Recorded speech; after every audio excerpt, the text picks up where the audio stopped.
Good morning friends. आज हम बात करते हैं वैदिक एरा की। वैदिक एरा मतलब वैदिक काल। जैसे कि हमने पिछली वीडियो में सभ्यता की बात करी थी और सभ्यता ख़त्म कर दिया था। तो सभ्यता के खात्मे के बाद न वैदिक काल की शुरुआत हुई थी।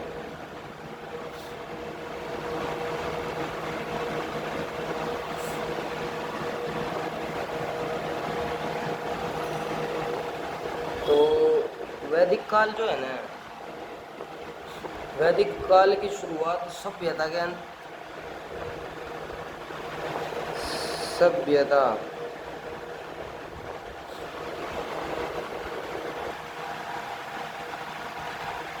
के अंत के बाद शुरुआत। वैदिक काल की शुरुआत ना सभ्यता के अंत के बाद हुई। सभ्यता के अंत के बाद शुरुआत हुई। ठीक है भाई। और वैदिक काल से ना, वैदिक काल से सबसे पहले एज एज का क्वेश्चन पूछा जाता है। एज का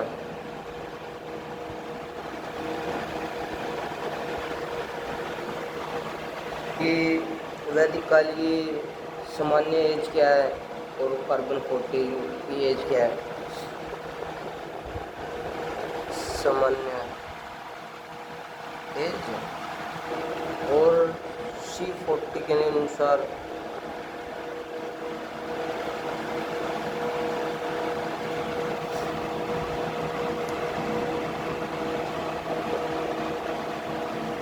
दो एज हैं वैदिक काल की। ऐसी सभ्यता की भी दो एज है सभ्यता काल की।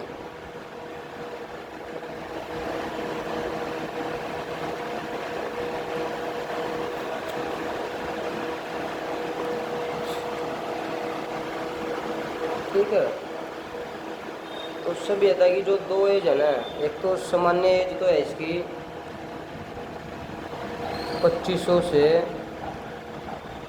1500 BC।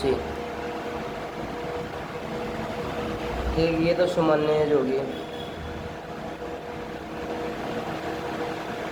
एक C14 के अनुसार जो सभ्यता की एज मानी जाती है ना, वो 2350 से 1750 BC तक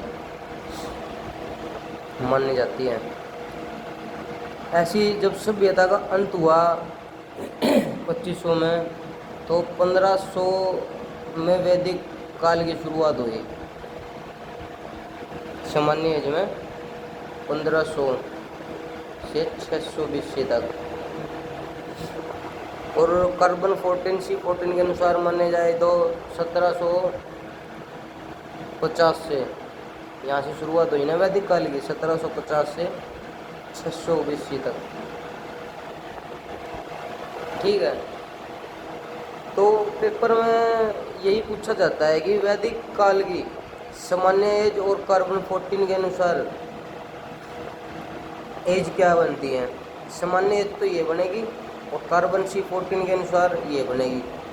कार्बन 14 से ना हम C40 से हम अवशेषों का भी पता चलाते हैं कि ये जो पत्थर हमें मिला है ये कौन से काल का है। पूरा पाषाण काल का है, मध्य पाषाण काल का है, नव पाषाण काल का है।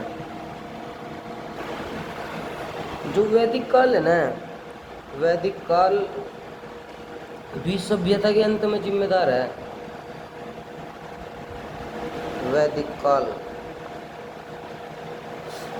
भी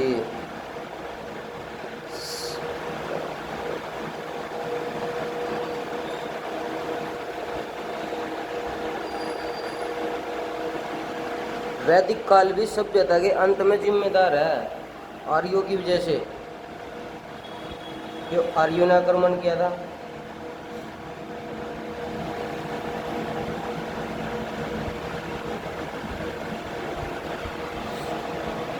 ठीक है भाई।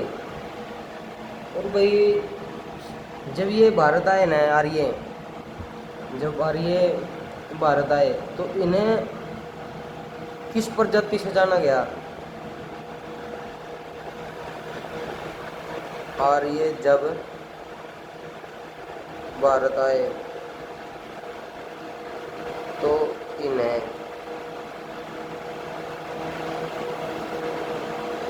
किस प्रजाति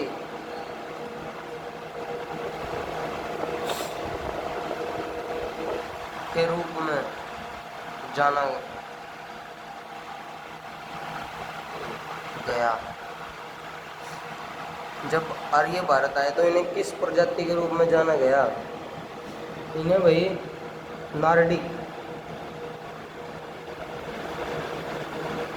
नार्डिक प्रजाति के रूप में जाना गया भाई इन्हें। और जो नार्डिक है ना, नार्डिक प्रजाति सबसे पहले डॉक्टर गंगाधर झा ने कहा था। नार्डिक प्रजाति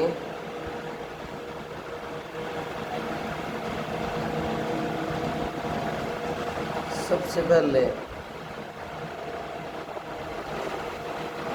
डॉक्टर बाल गंगाधर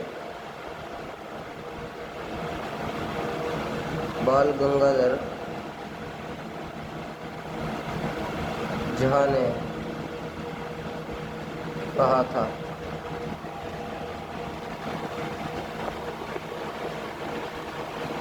नार्डिक प्रजाति जब आर्य भारत आए तो इन्हें नार्डिक प्रजाति के नाम से जाना जाता था। और नार्डिक प्रजाति सबसे पहले डॉक्टर बाल गंगाधर झा ने कहा था।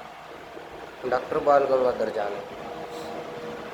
अब बात करते हैं हम, जब आर्य भारत आए तो वे सबसे पहले किस क्षेत्र में आए थे? जब आर्य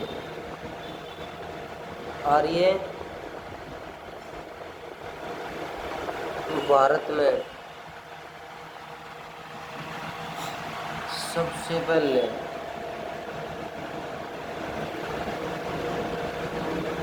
किस क्षेत्र में आए थे?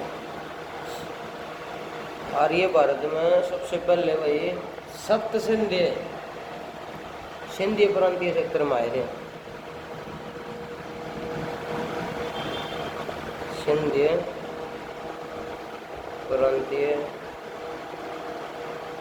क्षेत्र। ठीक है भाई, कई बार लेवल ज़्यादा बढ़ा दिया जाता है पेपरों में क्वेश्चन पूछने का ना, तो कई बार पूछा जाता है कि भारत में सबसे पहले किस क्षेत्र में आए थे? यार ये सिंधीय प्रांतीय क्षेत्र में आए थे भाई। और बाल गंगा तिलक है ना, बाल गंगाधर तिलक कहते हैं कि ध्रुवीय प्रदेश आर्कटिक प्रदेश के थे।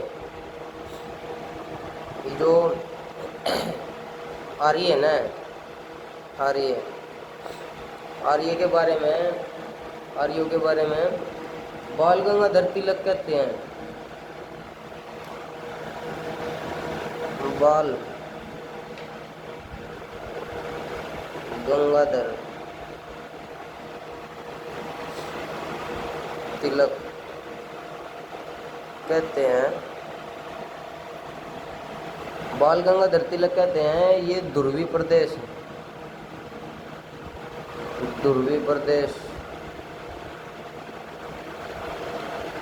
आर्कटिक जो भी साउथ पोल पर है,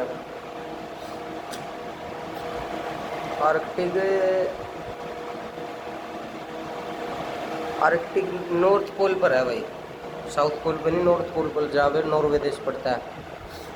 ठीक, ध्रुव है, मतलब ये जो अपना जहाँ पृथ्वी अपने अक्ष पे झुकी हुई है ना, उस तरफ का एरिया है, ध्रुवीय प्रदेश के हैं। बाल गंगाधर तिलक कहते हैं जो आर्य है ना, अपने आर्य हैं, ये ध्रुवीय प्रदेश के हैं। और दयानंद सरस्वती कहते हैं आर्य तिब्बत से हैं। दयानंद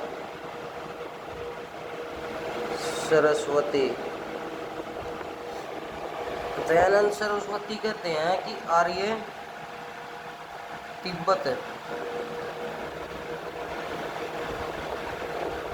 से हैं। ठीक है, इन्होंने एक किताब लिखी थी दयानंद सरस्वती ने, किताब दयानंद सरस्वती ने किताब लिखी है भाई, एक हिंद सत्यार्थ, हिंद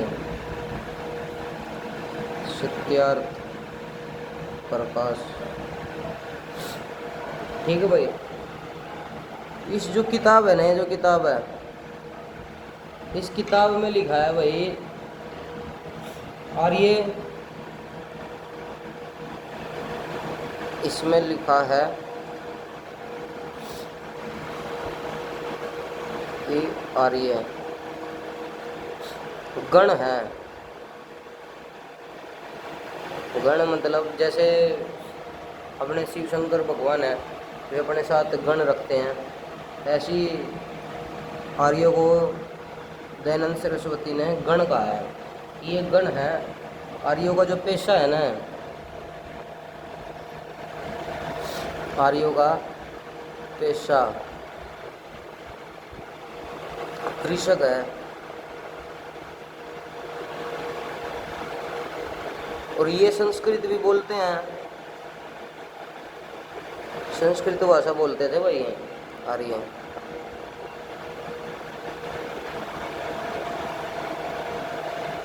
ठीक है भाई, एक इतिहासकार है William Jones, William Jones, William Jones कहता है, कहते हैं आर्य यूरोप से आए हैं, आर्य यूरोप से आए हैं, आर्य यूरोप से आए हैं। ये बात किसने कही है? विलियम जोन्स ने। विलियम जोन्स ने ये बात कही है कि आर्य यूरोप से आए हैं। Garden child, garden child, garden child वर नारी, नायरी, गार्डन चाइल्ड वर नारी ने कहा है कि आर्य रूस से आए हैं, ने कहा है कि आर्य रूस, रशिया बना, रूस से आए हैं। ये इतिहासकार हैं जिन्होंने आर्यों के बारे में कहा है कि आर्य कहाँ कहाँ से आए हैं। एक का और नाम आता है Max Muller, Max Muller, Max Muller का मानना है कि आर्य जो है ना मध्य एशिया से आए हैं, आर्य मध्य एशिया।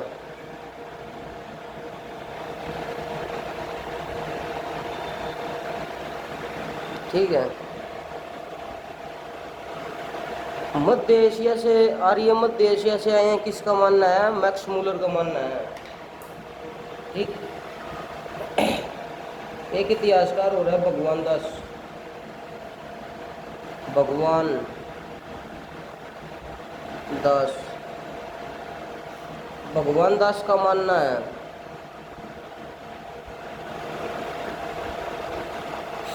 आर्य भारतीय हैं, आर्य जो है ना ये भारतीय है।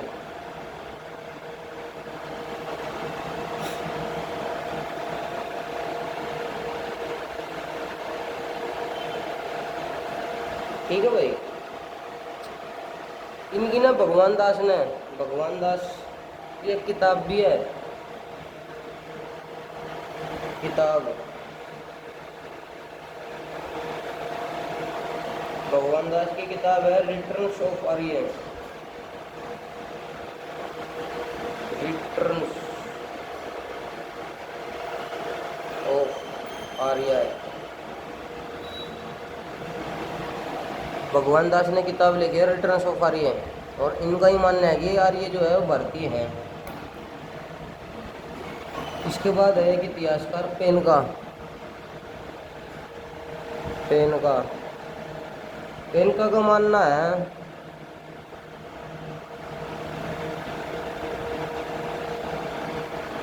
आर्य जर्मनी से हैं।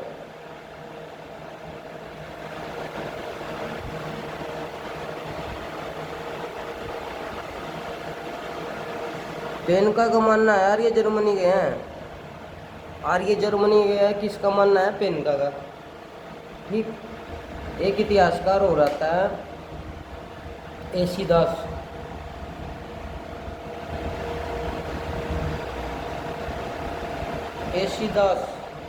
एसी दास कहते हैं कि जो गंगाधर जान है ठीक का है।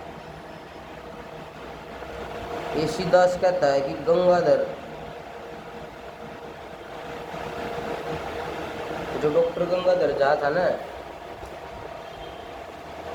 डॉक्टर गंगाधर झा ही तो थे भाई। तो एसी दास का कहना है, एसी दास कहते हैं कि गंगाधर जान है ठीक का है कि आर्य सबसे पहले सब सिंध प्रदेश में आए हैं।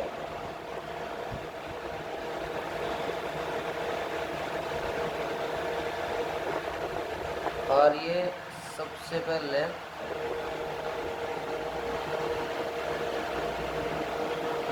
सब सिंध प्रदेश में आए हैं।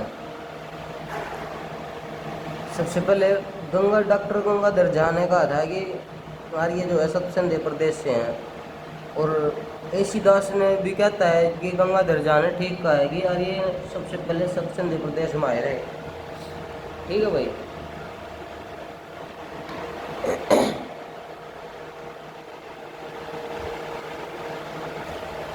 रोड्स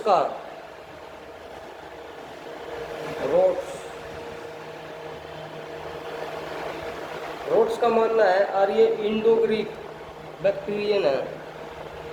रोड्स का मानना है कि आर्य इंडो ग्रीक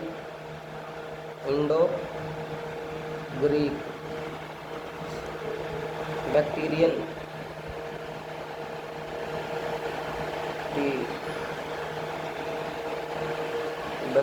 है। और ये इंडो ग्रीक बैक्टीरियन रोड्स का मानना है। एक एलडी किल्स, ये अंग्रेज इतिहासकार आ गए हैं। एलडी किल कहते हैं कि आर्य जो है ना कश्मीर से हैं, और ये कश्मीर से हैं। किसका मानना है? एलडी किल्स का। और एक नाम हो रहा है डीएस त्रिवेदी। डीएस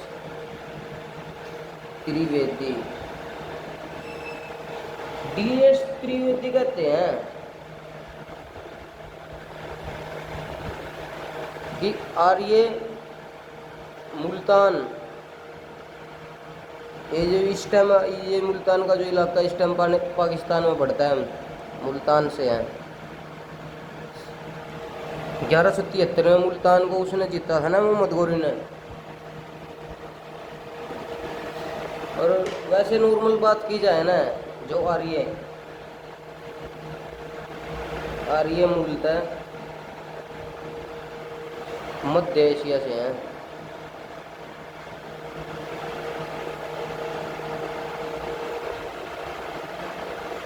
ठीक है भाई।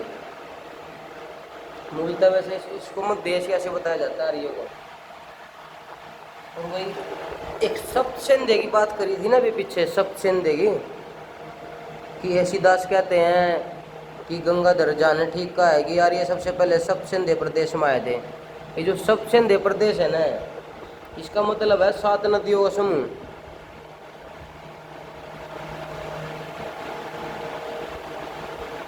सप्त सिंधु का मतलब है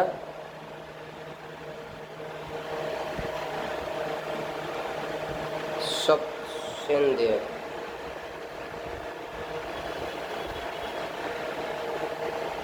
सप्त सिंधु का मतलब है भाई 7 नदियों का समूह।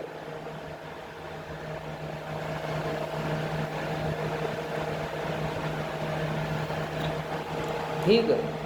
और ये जो भाई 7 नदियां है ना, ये 7 नदियां भाई, एक तो है अपनी सिंध, सतलुज, झेलम, चेनाब, ब्यास, रावी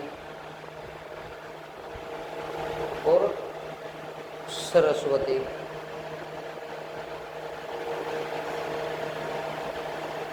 ठीक है भाई, ये अपनी 7 नदियां हैं, सिंधु, सतलुज, झेलम, चेनाब, ब्यास, रावी और सरस्वती। सब सिंधु का मतलब ये है। ठीक है। और इन नदियों के किनारे जो लोग आगे बसे ना, इन 7 नदियों के किनारे जो लोग आगे बसे, उन्हें ही आर्य कहा गया। इस इन नदी के किनारे बसे हुए लोग आर्य कहलाए। ठीक है भाई,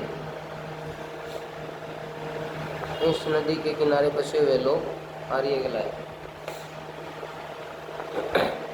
ये बात कहने वाला ना, इस नदी के किनारे बसे हुए लोग आर्य कहलाए, ये बात कहने वाला तुलसीदास था।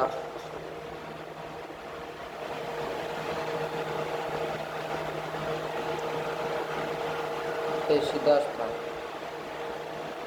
और इन नदियों के पास आए, इन 7 नदियों के पास आए, इन नदियों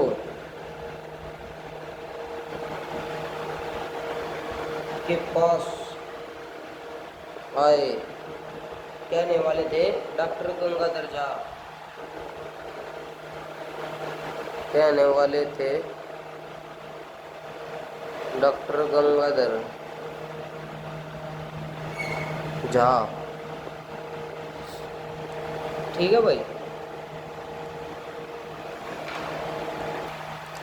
आर्य जो है ना,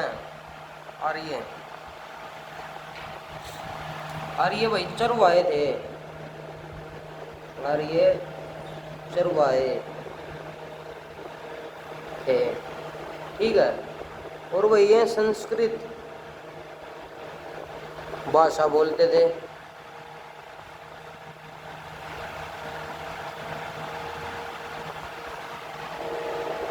ठीक है भाई, जो अपनी सबसे नदी है ना, जो 7 नदियां हैं, 7 नदियां हैं अपनी हैं, सिंध,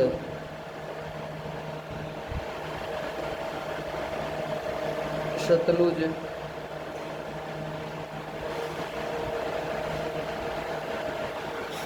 सिंध, सतलुज, झेलम,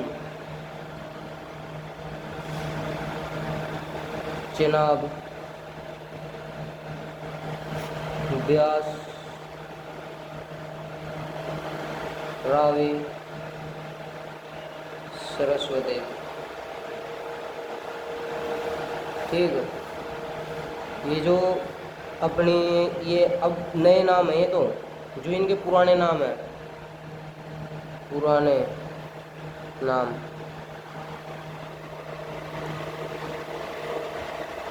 इनके भाई पुराने नाम है, जो सिंध को सभ्यता के टाइम पे सिंध को कहा जाता था इंडस। सतलुज था, सतलुज नदी थी सुतोदी, झेलम विस्तरा, बिस्तरा। चिनाब थी भाई आशिकी गी, आशिकी गी। बयास थी बिपाशा।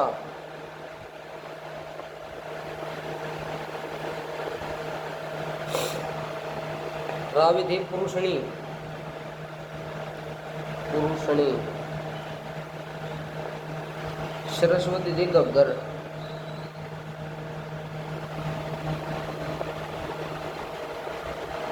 दृष्टि, गग्गर भी बोल देते हैं, दृष्टि भी बोल देते हैं। ठीक है भाई। जो आर्यों का वैदिक काल है ना, जो वैदिक काल, वैदिक काल, वैदिक काल अपना दो एज से शुरू होता है। एक तो 1500 से 600 BC। एक C14 कार्बन 14 के अनुसार 1750 से 600 BC। ये अपना वैदिक काल है।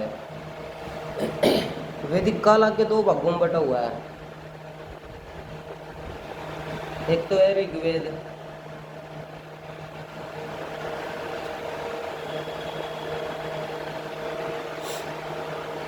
एक है ऋग्वेदिक, और भाई दूसरा है अपना उत्तर वैदिक।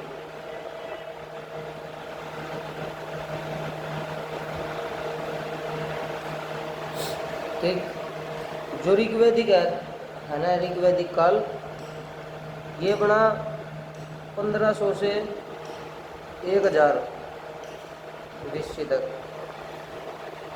और या फिर कार्बन 14 के अनुसार है 1750 से 1000 BC तक। और जो उत्तर वैदिक काल है ना, उत्तर वैदिक काल है अपना 1000 से 600 BC तक। ठीक है मेरे भाई। और उत्तर वैदिक काल में ही आगे चल गए सामवेद, वेद आया, यजुर्वेद आया, और अथर्ववेद आया।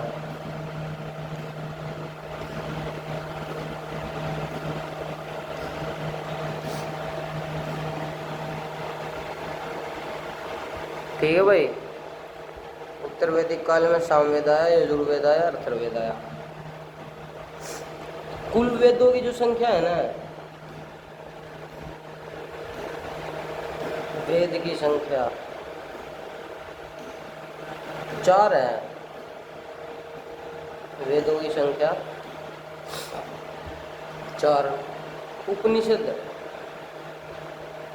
उपनिषद, जो उपनिषद है, या वेदांग लगा लो, वेदांग,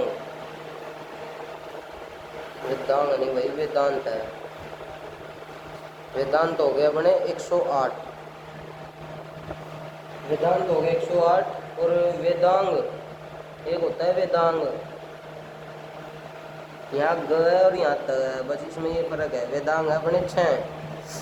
और पुराण, कई बार पुराण भी पूछ लिया जाता है। पुराण कितने हैं अपने? 18 पुराण है। वेदों की संख्या 4 है। उपनिषद या वेदांत 108 है, वेदांग 6 है, पुराण 18 है। और भाई शक्तियाँ, शक्तियाँ हैं 128, 1028, 128 नहीं भाई, 1028। मंत्र,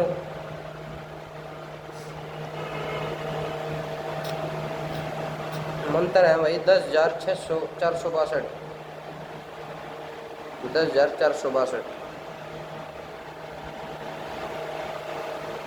ऋग्वेद जो है ना, ऋग्वेद सबसे पुराना वेद है। ऋग्वेद सबसे पुराना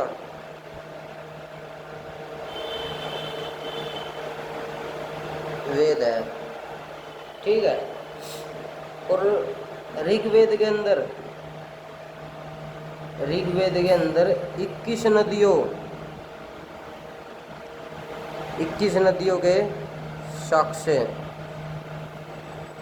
मिला है। ऋग्वेद के अंदर 21 नदियों के साक्ष्य मिले हैं। और ऋग्वेद में पवित्र नदी, ऋग्वेद में सबसे पवित्र नदी सरस्वती है। ठीक है भाई। और ऋग्वेद में गंगा का वर्णन, ऋग्वेद में गंगा नदी का वर्णन, गंगा नदी का वर्णन एक बार किया है, एक बार किया गया है। ठीक है भाई। गंगा नदी का वर्णन ऋग्वेद में बस एक बार किया गया है। और गंगा नदी ना जो पहली बार समतल जगह पर, गंगा नदी पहली बार समतल जगह पर हरिद्वार पहुंची थी। ठीक है भाई। गंगा नदी सबसे पहले समतल जगह पर हरिद्वार पहुंची थी भाई। ऋग्वेद में यमुना नदी का वर्णन 3 बार है। यमुना नदी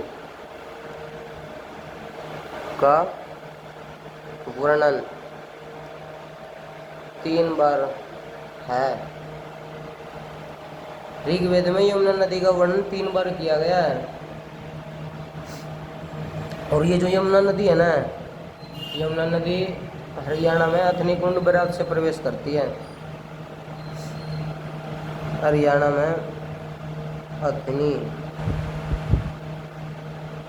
कुंड बैराज से प्रवेश करती है। हरियाणा में यमुना नदी अथनी कुंड बैराज से प्रवेश करती है, यमुनानगर से। ठीक है भाई। ऋग्वेद में सबसे ज़्यादा बहने वाली नदी सिंधु है।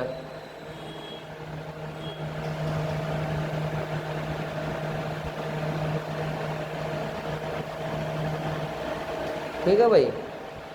कई बार पूछा जाता है कि ऋग्वेद में सबसे ज़्यादा बहने वाली नदी कौन सी है? बहने वाली सिंधु। ठीक वैसे ही ऋग्वेद के अंदर 21 नदियों के साक्ष्य मिले हैं। और ऋग्वेद के ना 10 मंडल हैं भाई। ऋग्वेद में 10 मंडल है। और मंडलों की भी हम बात करते हैं भाई। अपने 10 मंडल है ऋग्वेद के अंदर। और जो 2 से लेके 7 तक मंडल है ना, 2 से 7 मंडल, ये सबसे पुराने मंडल है। 2 से लेके 7 तक सबसे पुराने। और इन्हें ऋषि मंडल भी कहा जाता है। ऋषि मंडल 2 से लेके 7 तक। और जो नया मंडल बना था ना, नया मंडल बनाया अपना 1 और 10, जो ये अपना 10वां मंडल है ना, इस मंडल से हमें शूद्र शब्द की जानकारी मिलती है। शूद्र शब्द की जानकारी।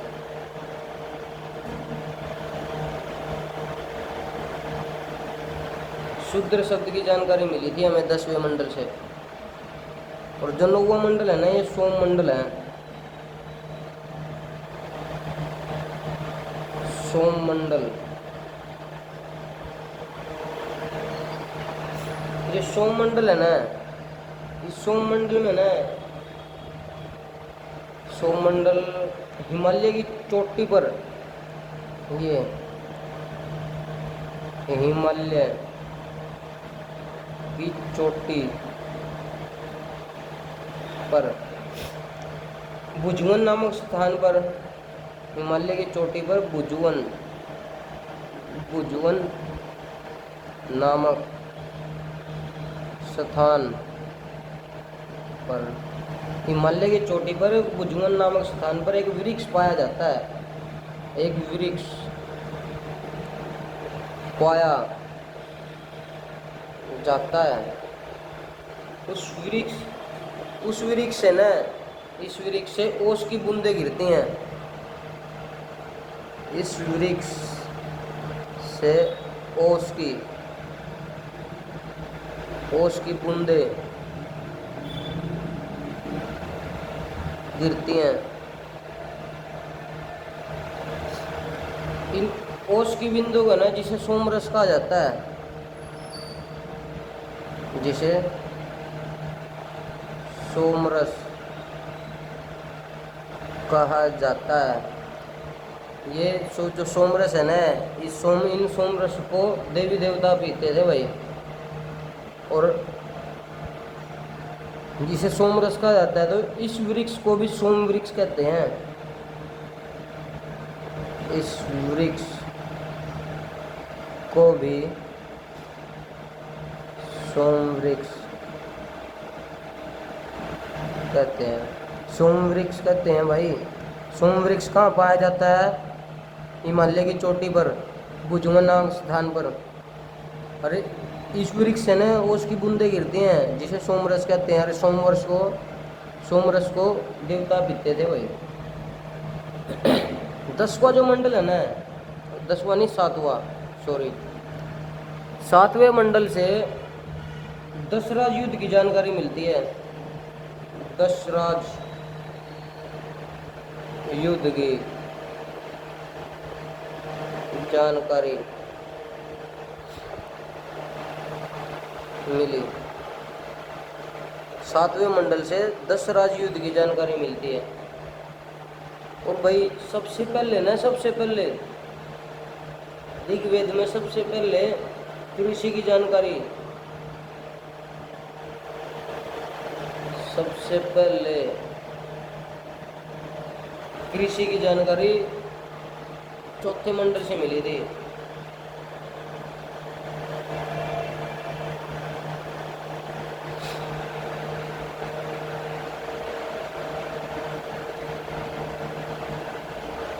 ठीक है भाई, कृषि की जानकारी सबसे पहले कहाँ से मिली थी? 4थे मंडल से मिली थी। ठीक है भाई,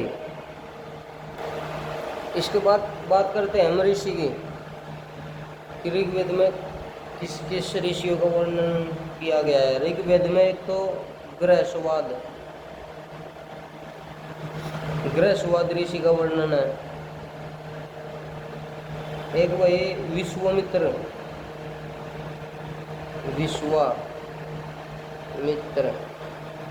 ऋषि का वर्णन है। विश्वामित्र ऋषि ने गायत्री मंत्र की रचना की थी।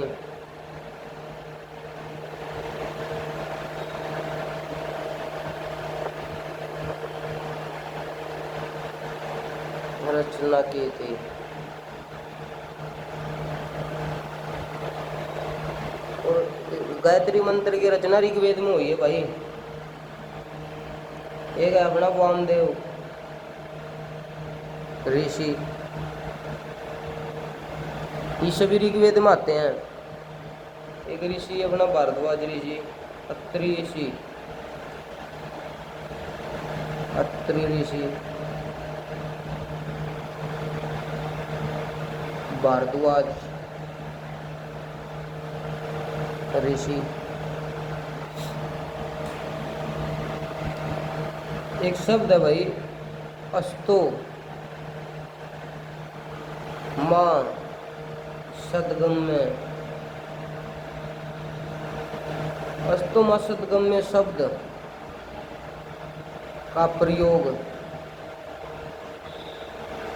ऋग्वेद में किया गया है, ऋग्वेद में किया है। ठीक है भाई, आगे हम बात करते हैं ऋग्वेद में। ऋग्वेद में इंद्र भगवान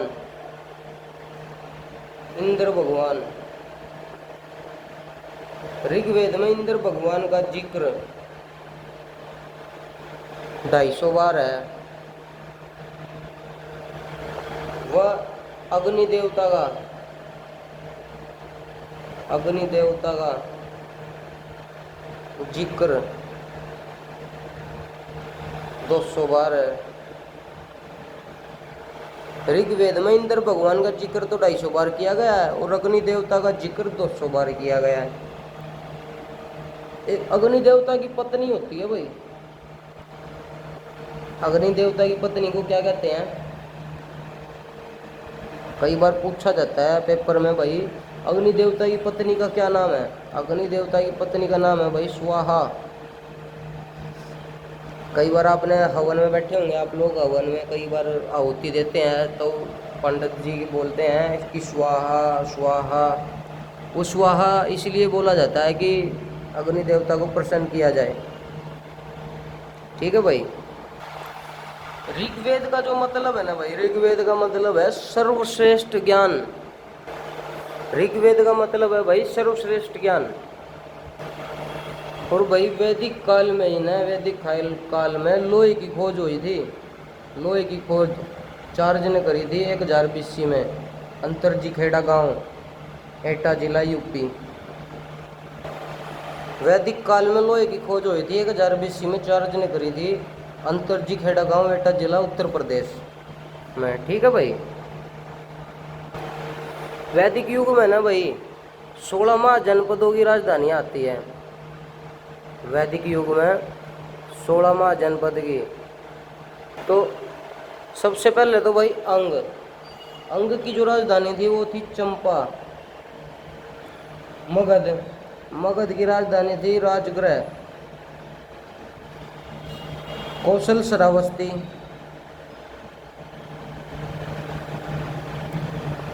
काशी की है वाराणसी।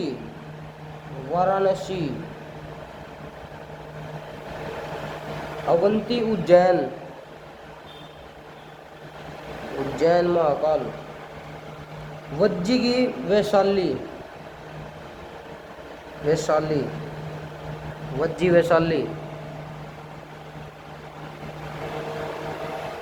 वज्जी की वैशाली।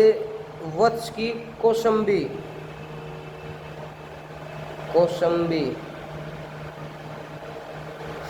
गांधार की तक्षशिला।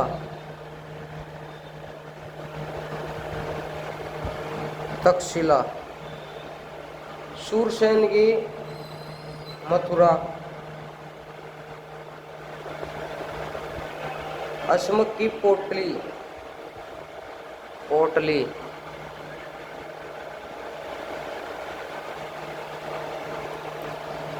मल की कुशीनगर।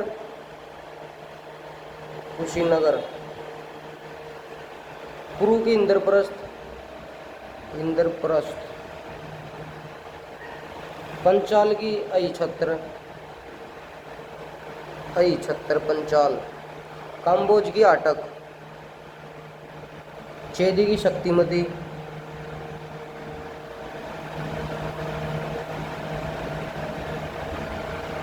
और आखिरी मत्स्य की है भाई विराटनगर।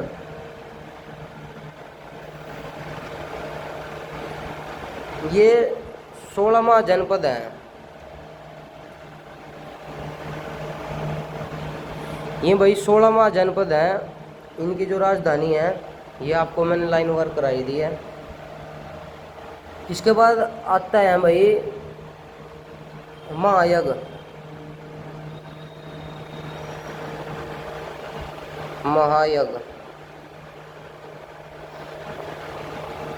चार तरह के यज्ञ होते थे जो पहले के टाइम है उन समय में, एक तो है राजसूय यज्ञ,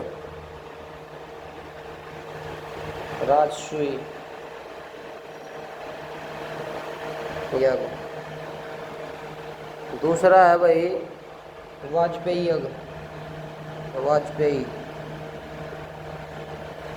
यज्ञ। तीसरा है भाई अश्वमेध यज्ञ, अश्वमेध यज्ञ। और भाई आखिरी में चौथा जो यज्ञ है ना वो अग्निष्टेमी यज्ञ है, अग्निष्टेमी यज्ञ। ठीक है भाई। राजसूय जो यज्ञ है ना, राजसूय यज्ञ, ये राजा के अभिषेक पर किया जाता था, राजा के राज्याभिषेक, राज्याभिषेक पर किया जाता था। ठीक है, राज्यसूय यज्ञ राज्य के अभिषेक पर, राजा के राज्याभिषेक पर किया जाता था और 1 वर्ष तक, 1 वर्ष तक होता था। ठीक है। और ये जो वाजपेयी यज्ञ है ना ये 7 दिनों तक होता था, 7 दिनों तक।